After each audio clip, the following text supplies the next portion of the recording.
ద్వారక నీట మునిగింది. శ్రీకృష్ణ బలరాములు వారి యొక్క అవతారాలను చాలించారు.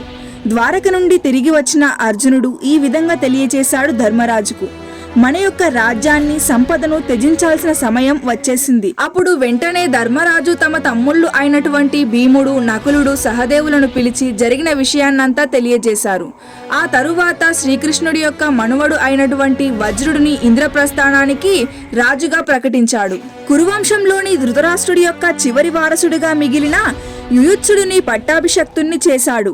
ఆ తరువాత పరీక్షితుణ్ణి యువరాజుగా ప్రకటించి సుభద్రను పిలిచి ఈ విధంగా తెలియజేశాడు, నీ యొక్క మనువడు అయినటువంటి పరీక్షితుణ్ణి యువరాజుగా ప్రకటించాను. ఇటు కురువంశం, మరోవైపు యాదవ వంశం మళ్లీ మొదలవ్వాలి. వారిని కాపాడుతూ ఎల్లవేళలా నీవు వారికి తోడుండాలంటూ తెలియజేస్తూ పాండవులు మరియు ద్రౌపది సంపదను, రాజ్యాన్ని త్యజించి స్వర్గం బాట పట్టారు.